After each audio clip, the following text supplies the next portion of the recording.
নমস্কার।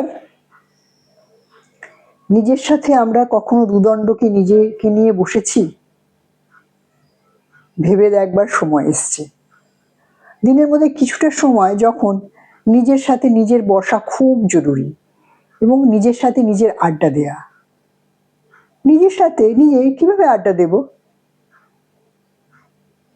তাই হয় নাকি? নিশ্চয়ই হয়, কেন হবে না?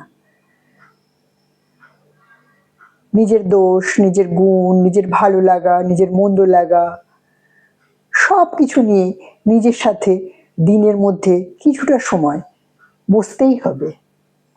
আমরা যেমন অন্যের সাথে বসে আড্ডা মারি, বিভিন্ন রকম বিষয় আলোচনা করি, কখনো প্রতিবেশীর সম্পর্কে, কখনো আত্মীয় স্বজনের সম্পর্কে, কখনো কাছের মানুষের সম্পর্কে অন্য কারোর কাছে, কখনো ভালো কথা বলি, কখনো মন্দ কথা বলি, কখনো যখন যেমন মনে হয় সিচুয়েশন অনুযায়ী যা যা সেই সময়কার ঘটনা বলি, মনের মধ্যে রেখাপাত করে, সেগুলো নিয়ে আমরা ক্রমাগত কথা বলি।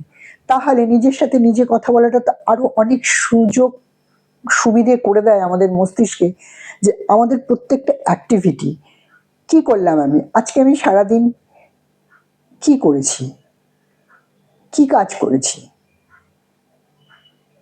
সাংসারিক কাজ করেছি, কিছু রোজগার করার জন্য আমার যে জীবিকা, সেই জীবিকার পেছনে কিছু সময় দিয়েছি,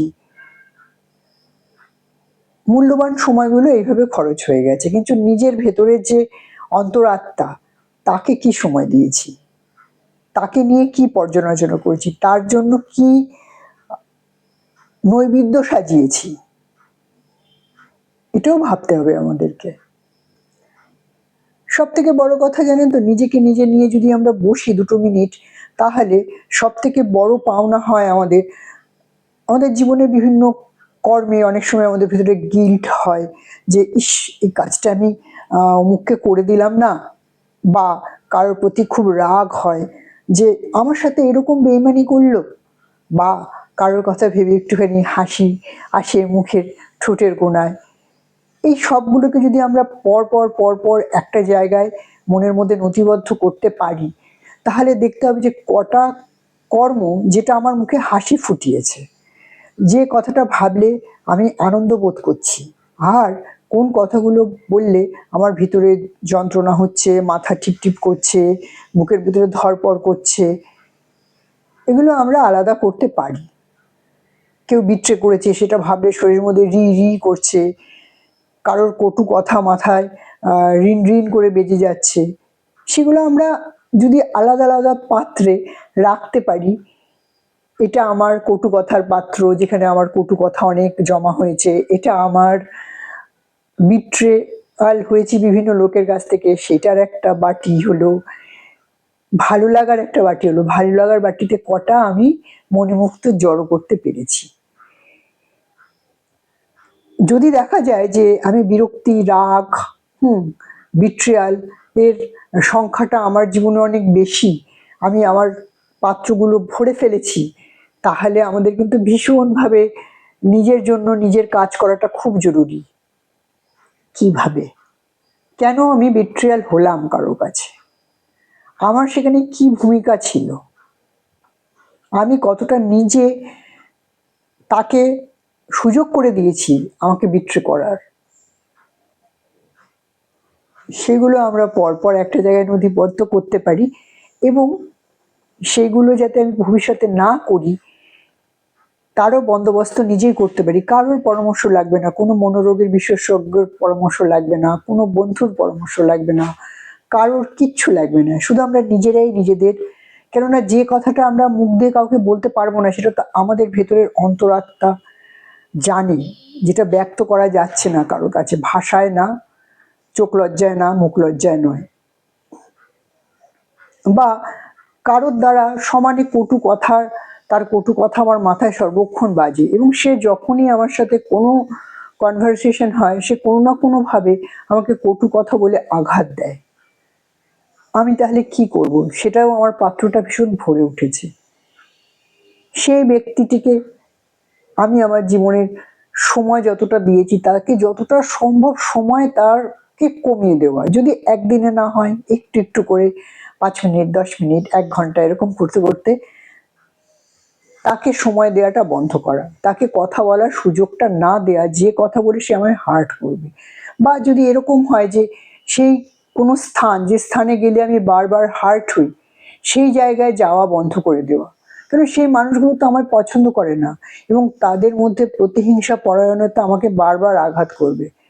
তো তারা তো তাদের সংস্কার ছাড়তে পারবে না, কিন্তু আমি তো আমার যে সংস্কার, আমি পাল্টা আঘাত করতে পারি না, তার বয়সগত কারণেই হোক বা আমার চরিত্রগত কারণেই হোক, যে আমি পেরে উঠি না লোককে কটু কথা বলা, কাউকে আঘাত করা।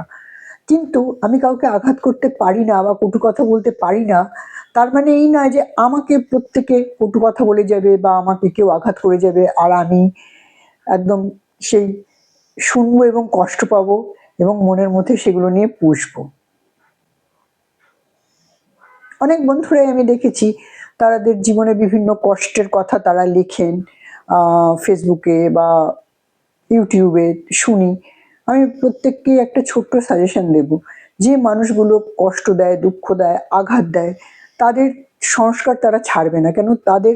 তারা সব আদতে মজবুর।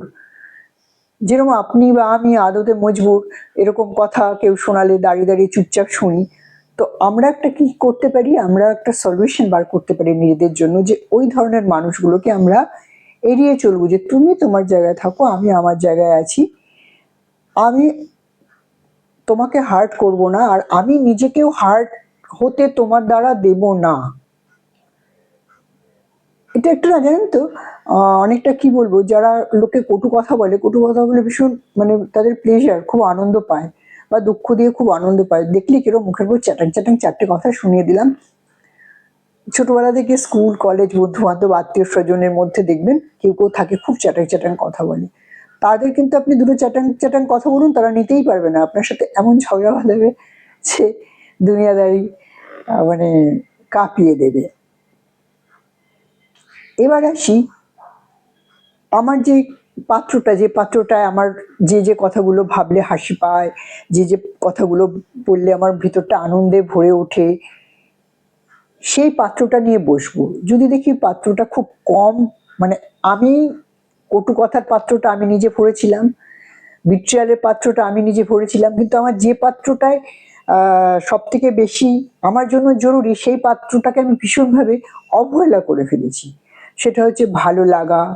আমার কি ভালো লাগে, আমি কি চাই, এই চাওয়াগুলোকে, এবং যে কোন কাজগুলো করলে আমি খুব হ্যাপি ফিল করি, আমার খুব আনন্দ হয়, কোন খাবারটা খেলে আমার দেহ মন এর খুব প্লেজার হয়, কোন কথাটা চিন্তা করলে আমার মাথায় অদ্ভুত সুখ হয়। আমরা আস্তে আস্তে প্র্যাকটিস করব যে আমি সেই কথাগুলো, সেই সময়গুলো, সেই জিনিসগুলোকে নিয়েই সময় কাটানোর, যে সময়টা আমাকে আনন্দ দেয়, যে কথা আমাকে আনন্দ দেয়। আর ওই যে বাটিগুলো আমি আমার অজান্তে কুড়িয়ে কুড়িয়ে ভরেছিলাম, সেগুলো বদ্ধ করে একদম সমুদ্রে নিক্ষেপ করে দেবো। ওগুলোর প্রয়োজন আমাদের জীবনে নেই। আমাদের জীবনে একটাই জীবন, সেটা পিসফুলি, সুন্দরভাবে, সুখীভাবে নিজের শরীর মনকে একাত্ম করে সেগুলো ভোগ করা এবং একটা নির্দিষ্ট সময় এখান থেকে চলে যাব, যখন আমাদের শরীর আর থাকবে না, শরীর ভস্ম হয়ে যাবে বা কবরে চলে যাবে। সেই সময় আমাদের এই ভালো এক্সপিরিয়েন্সগুলোই কিন্তু আমাদের অন্তরাত্মা বহন করবে, যেটা নিয়ে আমরা ক্যারি ফরওয়ার্ড আমাদের হবে আগামী যদি জন্ম হয় বা যাই হোক তাতে। তো আজ থেকে আমরা 3টে জিনিস করব। এক হচ্ছে কটু কথা, বিট্রিয়াল বা খারাপ ব্যবহার, এই মানুষগুলোর সাথে আমাদের সম্পর্ক যদি সম্ভব হয় তাহলে চিরতরে নির্মূল করব, আর যদি সম্ভব চিরতরে নির্মূল করার উপায় না থাকে তাহলে তাদেরকে দূর থেকে তাদের জন্য প্রার্থনা করব, তোরা ভালো থাক, আমিও ভালো থাকি। আর নিজের ভালো লাগা যেগুলোকে, সেইগুলো আরো বেশি করে চাষ করব। ভালো থাকবেন। আবার একটা অন্য ভিডিও নিয়ে আবার আসবো। আজকের ভিডিওটা এখানেই শেষ করছি।